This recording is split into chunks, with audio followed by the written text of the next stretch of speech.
আসসালামু আলাইকুম এভরিওয়ান। রিজিতা গল্পের 5 নাম্বার পার্ট। তো চলো বেশি কথা না বলে গল্প শুরু করা যাক। আরোহীর এমন ধারা কথা শুনে নিজের রাগ কন্ট্রোল করতে না পেরে আরোহীকে দেয়ালের সঙ্গে চেপে ধরে বলতে লাগলাম, এই আপনার কি মাথায় সমস্যা আছে? চেনা নাই জানা নাই অপরিচিত লোকদের সঙ্গে কিভাবে কথা বলতে হয় সেটা কি জানেন না? কেন আমার সঙ্গে দুর্ব্যবহার করছেন?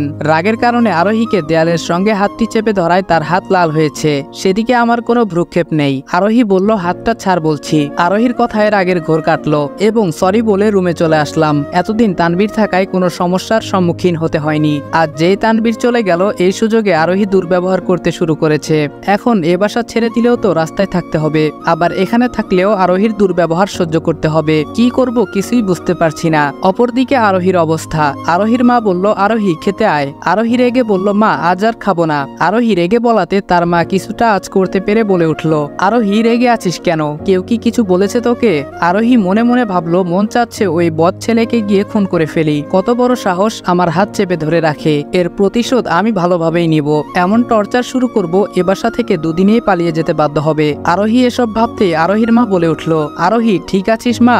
আরোহী স্বাভাবিক হয়ে বলল, হ্যাঁ ঠিকই তো আছি। আরোহীর মা বলল, কখন থেকে কি যেন ভেবে যাচ্ছিস? কি ভাবছিস বলতো? আরোহী বিষয়টাকে ধামাচাপা দিয়ে বলে উঠল, কই কিছু না, তুমি খাবার রেডি করো গিয়ে, আমি খেতে যাচ্ছি। আরোহীর মা বলল, আচ্ছা ঠিক আছে খেতে আয়। আরোহী এমনিতেই রনিকে সহ্য করতে পারে না, তার উপর আজ যে ঘটনা ঘটে গেল এতে তো আরোহী আরো খেপে গেছে। সকালে ঘুম থেকে উঠে ফ্রেশ মনে ছাদে গিয়ে কিছুক্ষণ ঘুরে রুমে আসলাম। কাল যে ঘটনা ঘটেছে সেটার জন্য কেমন জানি অনুশোচনা হচ্ছে। আরোহীর সঙ্গে কাল যা মিসবিহেভ করেছি সেটা একদমই ঠিক করিনি। তাছাড়া আরোহী বদমেজাজি খিটখিটে, তা তো আর আমার অজানা না। তানবীরের সঙ্গেও এই সেম ব্যবহার করেছে। যাই হোক, আরোহীর কাছে এক সময় সরি বলে নিব। এসব ভেবে খাবারের পর্ব শেষ করে রুমে তালা লাগিয়ে যখন বের হতে যাব, এমন সময় আরোহীর সামনে এসে দাঁড়ালো এবং তার হাত দুইটি পিছনে রেখে বলল, কই যাওয়া হচ্ছে শুনি? আজ হঠাৎ আরোহীর ভালো ব্যবহার শুনে মনটা নিমিশেই ভালো হয়ে গেল। হাসি মুখে তার কথার উত্তর দিলাম, এই তো কাজে যাচ্ছি। আরোহী শয়তানি হেসে বলল, ওহ চাকরগিরি করতে যাচ্ছেন বুঝি? আমি আরোহীর এমন ধারা কথা শুনে নিজেকে অনেকটা অপমানিত বোধ করলাম। সাত সকালে আরোহী এমন অপমান করে কথা বলবে সেটা আমি কল্পনাও করিনি। তারপরও নিজেকে সামলে নিয়ে আরোহীকে বললাম, কর্ম কোনোটাই ছোট না, তাছাড়া আমি যথেষ্ট সৎ টাকা উপার্জন করি, চুরি করে তো আর খাই না। আরোহী বলল, চুপ, আর একটা কথাও বলবি না। কালকের ঘটনা কিন্তু আমি একটুও ভুলিনি। তোর সাহস দেখে আমি সত্যি অবাক হয়ে গেছিলাম। আজ পর্যন্ত কেউ আমাকে স্পর্শ করতে পারেনি, আর তুই কিনা আমার হাত চেপে ধরে রেখেছিলি। আমি বললাম, কালকের ঘটনার জন্য সরি। একে তো তানভীর চলে গেল, তার উপর আপনি আমাকে উল্টাপাল্টা কথা বলে রাগিয়ে দিলেন। রাগের ঘোরে এসব করে ফেলেছি। সরি, আমার ভুল হয়ে গেছে। এখন প্লিজ সামনে না দাঁড়িয়ে আমাকে কাজে যেতে দিন। এই বলে চলে আসতে যাব, এর মধ্যে আরোহী বলে উঠল, এমন ভাব ধরে বলছিস যেন অফিসে যাচ্ছিস। রেস্টুরেন্টে গিয়ে তো সারাদিন মানুষের চাকরগিরি করবি। আমি আরোহীর কথাতে অনেকটা অপমানিত হলাম। মেয়েটা আমার পিছনে কেন যে লাগছে? আরোহী বলল, কিরে সত্য কথা বলছি দেখে গায়ে লাগছে?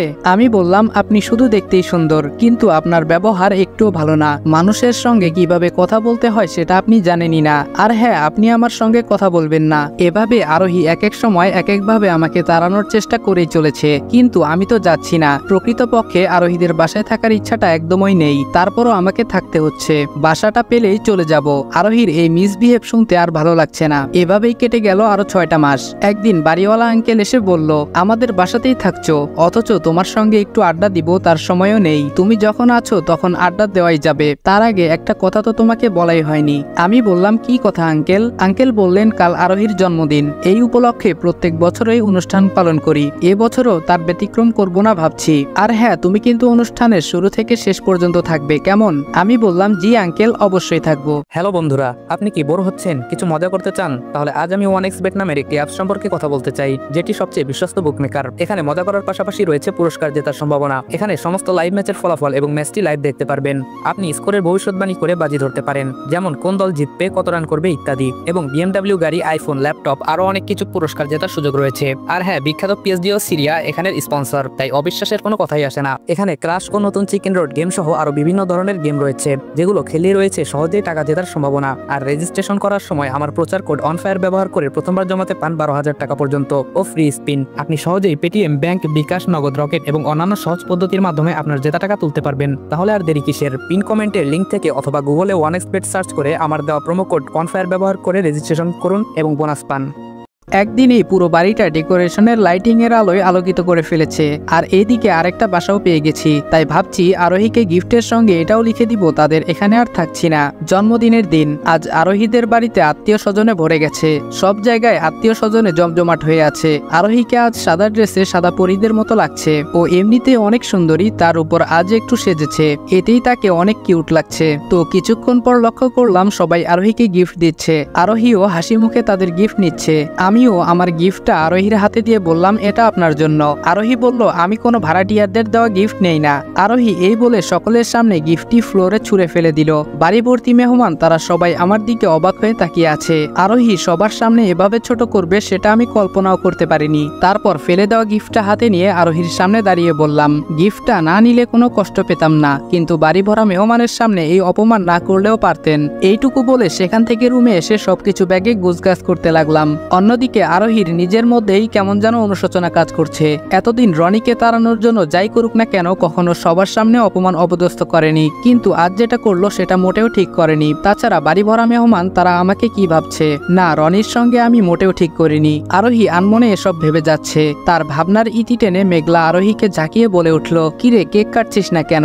আরোহী বলল হ্যাঁ কাটছি। আরোহীর জন্মদিনের অনুষ্ঠান এভাবেই শেষ হয়ে গেল, কিন্তু রনিকে তার ত্রিসীমানায় দেখা গেল না। আরোহী ভাবছে আবার সে বেহায়াদের মতো ফিরে এসে জন্মদিনে অংশগ্রহণ করবে। আরোহীর সে ধারণা ভুল প্রমাণিত হলো, তাকে আর জন্মদিনের অনুষ্ঠানের ধারে কাছেও পাওয়া গেল না। এবার একটু বেশি আরোহীর অনুশোচনা হতে লাগলো। অনুষ্ঠান শেষে যে যার মতো চলে গেল।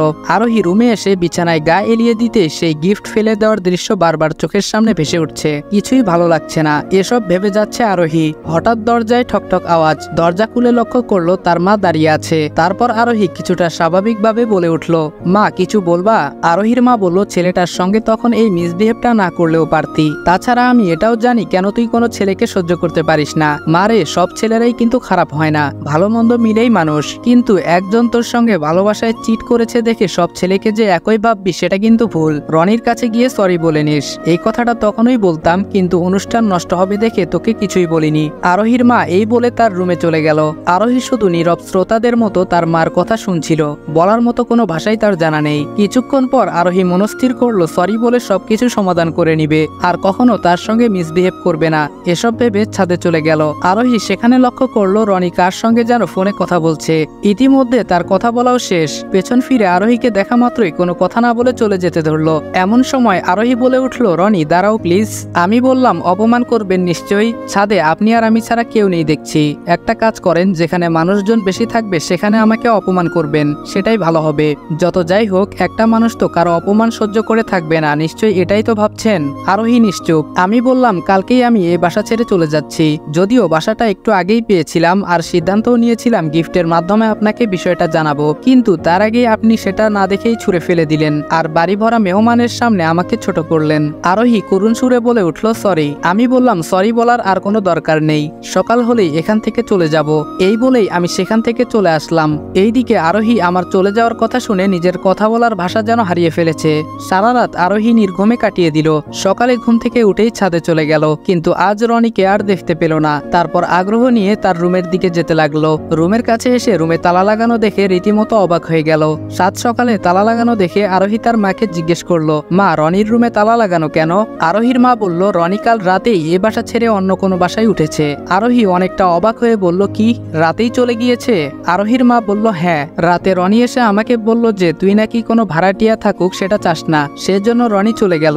যদিও আমি রনিকে বলেছি বাবা তুমি থাকো, সমস্যা নাই, আমি আরোহীকে বুঝিয়ে বলবো। সে আমার কথার প্রতি উত্তরে বলল আন্টি সমস্যা নেই, আরেকটা রুম ম্যানেজ করে ফেলেছি, সেখানে আমার বন্ধুরাও আছে, তো সেখানেই যাচ্ছি, ভালো থাকবেন। আর হ্যাঁ গত মাসের বাসা ভাড়া নিন। এই বলে বকেয়া বাসা ভাড়া পরিশোধ করে সে চলে গেল। চাইলে আটকাতে পারতাম, কিন্তু তোর কথা ভেবে রনিকে আর আটকালাম না। আর হ্যাঁ বাসা ভাড়া দেওয়া টোটাল বন্ধ করেছি, এখন থেকে ওই রুমটা তালা লাগানোই থাকবে। আশা করি এবার নিশ্চয়ই খুশি হয়েছিস।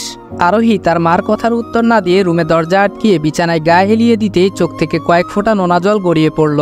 আর সেটা কেন পড়তে লাগলো সে উত্তর আরোহী কোনোভাবেই মিলাতে পারছে না। অন্যদিকে আমি ভাবছি আরোহী মেয়েটা সত্যি অনেক সুন্দর, কিন্তু যদি তার আচরণ ভালো থাকতো তাহলে হয়তো এতদিনে তাকে ভালোবেসে ফেলতাম, কিন্তু তার যে ব্যবহার, এতে কোনো ছেলেই তাকে ভালোবাসবে তো দূরের বিষয়, তার ধারে কাছেও কেউ ঘেসবে না। তাছাড়া আমি কেন এসব ভাবছি? তাদের বাসা ছেড়ে এখানে আসায় তো আমার অনেকটাই ভালো হয়েছে। কেউ আমাকে অপমান অপদস্থ করতে পারবে না। কিন্তু এ বাসা থেকে আরোহীদের বাসা তো বেশি একটা দূরে না, মাঝে মধ্যে অকারণেই দেখা হয়ে যেতে পারে। আর দেখা হলেই বাকি, ওর সঙ্গে তো আর ভালোবাসার কোনো সম্পর্ক নেই যে খারাপ লাগবে। এভাবেই আমার ছনছাড়া জীবন কাটছে। কথায় আছে না, সময় যখন খারাপ যায় তখন সব দিকে যায়। আমার সাথেও তেমন হচ্ছে। যাকে 2টা বছর ভালোবেসে গেলাম সেও আমাকে বুঝতে পারলো না, ভুল বুঝে ইফটিজিং এর শাস্তি দিল।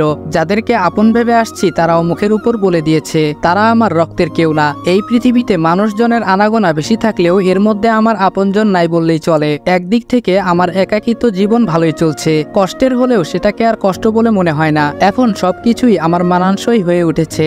এখন আমার একটাই লক্ষ্য, পড়ালেখা শেষ করে ভবিষ্যতে ভালো কিছু করা। এমন চিন্তা ভাবনায় নিজেকে নিয়োজিত করে ফেলেছি। কলেজে অ্যাডমিশন নেওয়া হলেও তেমন একটা কলেজে যাওয়া হয়নি, তাই রেডি হয়ে কলেজে চলে আসলাম। ভর্তি হওয়ার 2 মাস পর আজ কলেজে আসলাম। চারদিকে অনেকের আনাগোনা দেখে ভালো লাগা কাজ করছে। তারপর প্রিন্সিপাল স্যারের সাথে দেখা করতে গিয়ে স্যারকে সালাম দিলাম এবং স্যার সালামের উত্তর নিয়ে বলে উঠল, কি ব্যাপার রনি, 2 মাস আগে অ্যাডমিশন নিলে অথচ 2 মাসের মধ্যে একদিনও কলেজে আসলা না, আজ কি ভেবে আসছো? আমি বললাম, স্যার আমি তো ভেবেছিলাম আপনি হয়তো আমাকে চিনবেনই না, এখন তো দেখছি আমার কথা ঠিকই আপনার মনে আছে। প্রিন্সিপাল স্যার বললেন, এত সহজেই যদি ছাত্রদের চেহারা ভুলে যাই তাহলে তো আমার প্রতিষ্ঠান অল্পতেই লাটে উঠবে। সুতরাং আমার স্মৃতিশক্তি এতটাও খারাপ না যে অল্পতেই ছাত্রদের কথা ভুলে যাব। তাছাড়া আমার স্মৃতিশক্তি এখনো অনেক ভালো আছে। যাকে একবার দেখি তাকে আর দ্বিতীয়বার চিনতে অসুবিধা হয় না। এখন থেকে তোমাকে কিন্তু ক্লাসে নিয়মিত আসতে হবে। তোমাদের ইন্টারমিডিয়েট পরীক্ষার বেশি একটা সময় নেই। আমি বললাম, জি স্যার অবশ্যই আসবো। কলেজে প্রথম দিন ক্লাসে বেশ কয়েকটা বন্ধু পেয়ে গেলাম। প্রথম দিন ক্লাসে ভালোই মজা হলো। কলেজ শেষে রাস্তায় এসে ফোনে নিউজ ফিড দেখছিলাম, হঠাৎ পরিচিত কণ্ঠ আমার নাম ধরে ডেকে উঠলো। নিউজ ফিড দেখা বাদ দিয়ে তাকাতেই আমার চোখ যেন কপালে উঠে গেল। আজ 2 মাস পর আরোহীর সঙ্গে কলেজে এভাবে দেখা হবে সেটা কখনোই আশা করিনি। নিশ্চয় আরোহী এই কলেজে পড়ে। দূর, ও পড়লেই কি না পড়লেই কি, ওর সঙ্গে কথা না বলাই ভালো। এসব ভেবে চলে আসতে যাব এমন সময় আরোহী আমার সামনে এসে বলতে লাগলো,